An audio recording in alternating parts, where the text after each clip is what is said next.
that is going to be beautiful. He's looking longingly up at his carcass, isn't he? Almost wishing that he could transport himself up onto the tree. Hosana, should we set up a pulley system for you that we can just put you on and just pull you up there? Hey? Yes, I think so. He's looking longingly at his piece of meat at the moment. A ladder, you think? No, a ladder still requires effort. I think he needs a little elevator, a mini elevator that he can push the button with his paw, dunk, and then he'll just get in and it'll just take him up to the first floor, which is where his bushbuck is. And then if there's a predator that comes along, he can have a second floor option that will go right up to the top of the tree. That's what I think he needs, is we need a little leopard elevator for Hosana on a hot day so that he can get himself up there. But look at that, isn't that cool? Hello, boy. Are you hungry? You see he's looking at his carcass. I think he's going to go up fairly soon. I think it's cooled down a lot. So since we've been sitting here even, it's really starting to kind of get a lot more manageable in terms of heat. And with hyenas milling about, I think he's probably going to be persuaded to get up there sooner rather than later. So hopefully that hyena, if it does kind of come a little bit closer, that will definitely push Hosana deeper or up into the tree and will hopefully get him onto this branch. Now there's a branch that's right above him, and I hope that if he does go, he lies on this particular branch, this one right there. There we go, he's up. Let's have a look if he's going to... Oh, look at that light on him. That is spectacular. He's a glowing gold color at the moment. Where are you off to, Hosana? You're going to come lie this side. Let's see what he gets up to. I'm going to just see... He's just sniffing about here, so I wonder if he's not going to lie down somewhere here where there's a bit more shade. He's kind of going, toilet time, that's why. And he's exactly what he's done. He's been a gentleman and has moved away from his carcass to have a bit of toilet time. Not far, mind you, but a little bit away. And then he's going to probably, I think, go up into the tree. And I'm hoping that he climbs from where we are now, because it will be absolutely beautiful if he does. Look at that, though. Isn't that cool? It's very cool. I know that he's busy doing his thing and going to the toilet, so he's looking good doing it at least, which is... So Denise, difficult to say. I mean, he already has interest in females, but not from a mating point of view. I mean, he just follows them around in case there might be food or... Oh, look at that. A little glint in the eye as well. So he's interested already, but I would say probably within the next year, he'll start to show interest and start to think about it.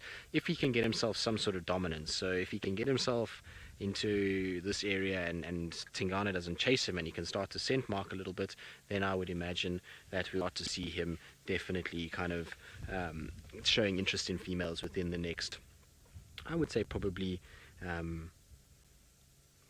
6 months to a year. There's a male leopard that's down in the south called the white dam male, and he's mating already, and he's only 3.5, so that would be about 6 months from where Hosana is now. No, a year from now, basically, for Hosana. So, it will be interesting. Maybe he'll get lucky and he will be able to do that, and he'll be able to mate. There have been reported cases of males mating with a female while another male is there, and so I wonder if Tingana would be that relaxed with Hosana to allow that to take place.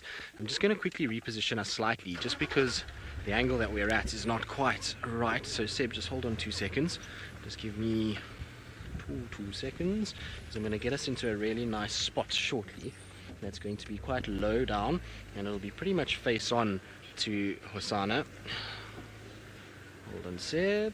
How's that, Seb? That should be very nice now. We should have a nice kind of flat sort of feel to the picture, much like we had with our diker. So if we get a little bit lower like this, then you can get that kind of feel to it. But he's decided that that's where he's going to lie, and it's quite a welcome if you were a guest that was coming to Djuma today, because this is the main road that you come in from when you access this particular area, and so you would have driven right past that as you come along. So that's the main road there, and then it goes down onto Quarantine. But look at that. Hello, boy. He's looking so spectacular.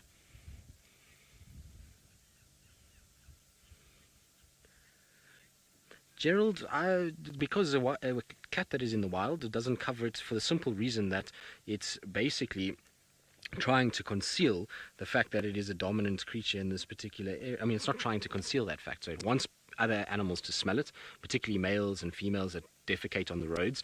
They're doing that as a clear sign to everybody else that they are the leopard in the area. So that's why they don't cover it at all. as to why they, smaller cats, I suppose, do cover it every now and then. Maybe that's to try and stop bigger cats from kind of tracking them down. But these big cats, they use their defecation and their dung as basically a way, oh, look at that, that's epic, of a way to tell others that they're there and that they are around, and that this is their particular area. This is very cool. He's giving a very nice show this afternoon, that's for sure. He's kind of sitting right down low and giving us nice big yawns from time to time, which is absolutely fantastic. So we're getting really spoiled this afternoon, which is wonderful. I always like it when a leopard spoils us and we get really nice kind of a view of them.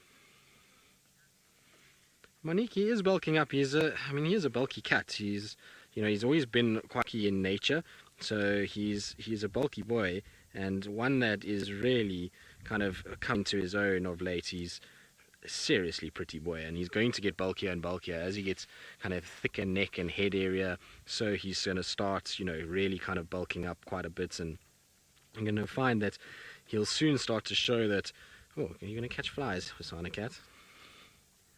That was cool, wasn't it? It's a shame. The flies are probably annoying him. There's probably quite a few stingless bees that are actually busy kind of going at him at the moment, and the reason why is because he's very close, as we know, to the tent, and there's stingless bees that live in the giraffe skull, and they are basically what is called a sweat bee in West Africa. It's the same kind of thing, and they are attracted to moisture, and so they will be landing around his face while his mouth is open like that, and probably driving him a little bit crazy as he tries to kind of pant and keep cool. And so that's why he's kind of snapping about at the flies that are there. There'll also be a few flies that are on the carcass itself, given that, it's obviously rotting meat and a hot day.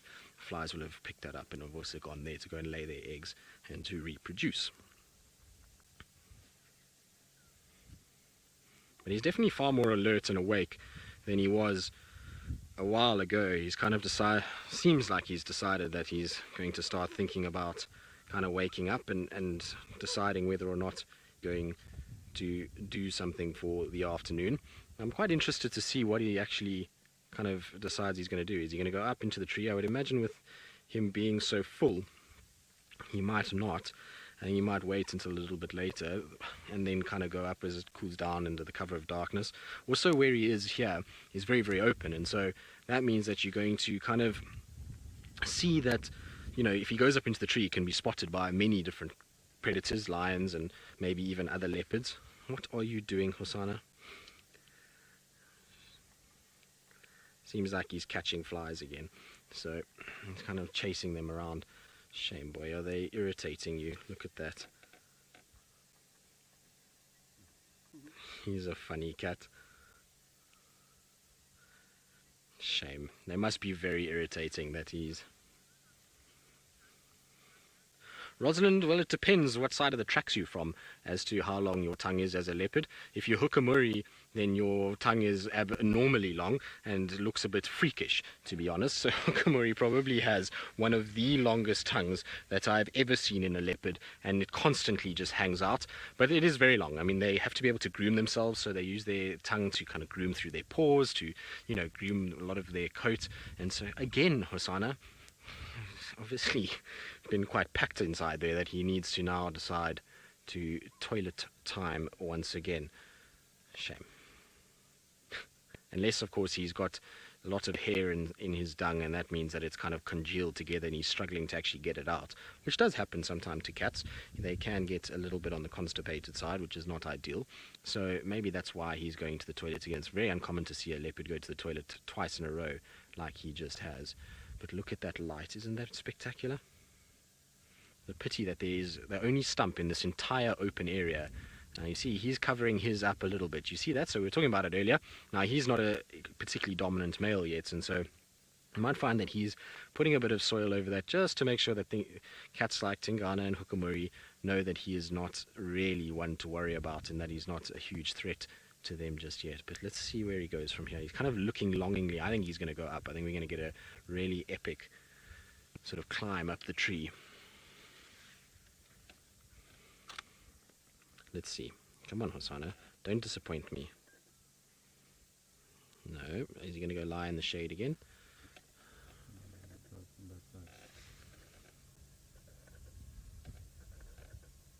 So he's looking. I think he's going to go. There we go. So we got him at least going up. Oh, look at that. That light is spectacular. Now he's sitting on the branch that I was hoping. Now I'm going to just try and move, Seb, so that we get a better view. Hold on. So we should get a